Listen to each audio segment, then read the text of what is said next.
Most of the belongings we are having at this time are manufactured in factories. For example, pen, notebook, mobile phones, laptops, and many more things. Have you ever tried to imagine about the process, how they are made? If you ever saw the electronic circuit plate of any electronic item, you may have noticed a number of electronic components were placed on it. Who assembled these tiny components in a very good pattern? You see, thousands of vehicles are moving on the roads. Who make them with this high level of perfection? The answer of all questions is automatic machines and industrial automation. Today, we are going to know about the automation technology. Let's have an example. Suppose you enter a room. You have to press a switch mounted on a wall to turn on the light.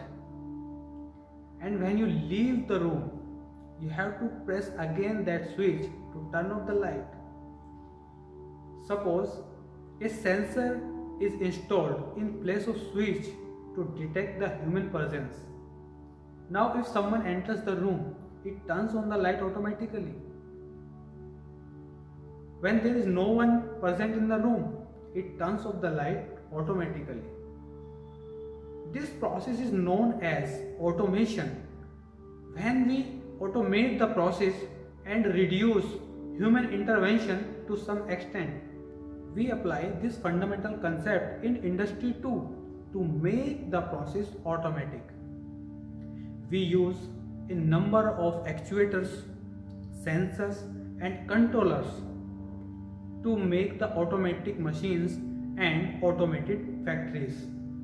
Actuators, sensors, and controllers are the key components of automation.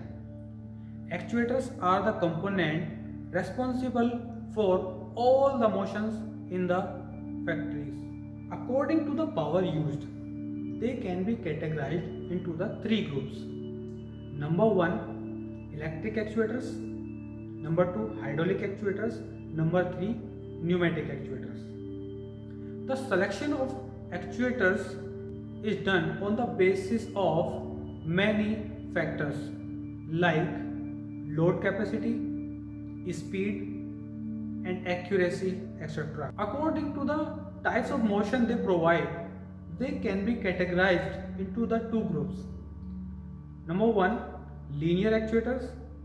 Number 2, rotary actuators. Now you have an idea. The linear actuators is used when the linear motion is required, and rotary actuators are used when the rotary motion is required. Now let's talk about the sensors.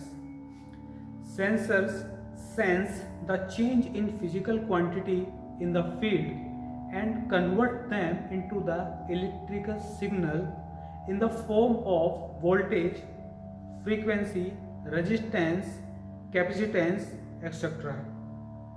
And these signals are sent to the input module of the controller. There are number of sensors are used in automation.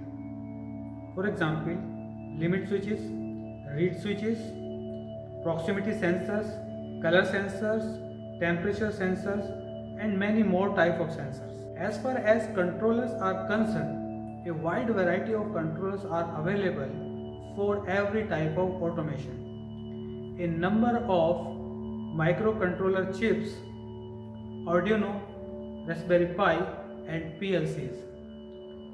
Controller works as a processor. It receives the signal, it processes them, takes decisions, and gives output to the relays of actuators. And actuators respond according to the output received.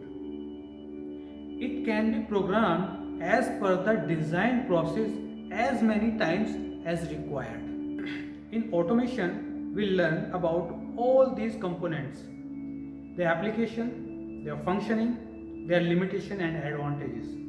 We learn how to design an automation system, the mechanical assembly, the electrical connection, and the programming of the controllers according to the requirement of the industry. An engineer who have general technical abilities is eligible to get trained in automation. We start from the basics and continue towards the latest technology of Industry 4.0. Industrial automation will be the most demanding technology in the upcoming years. So start today and be prepared for the future.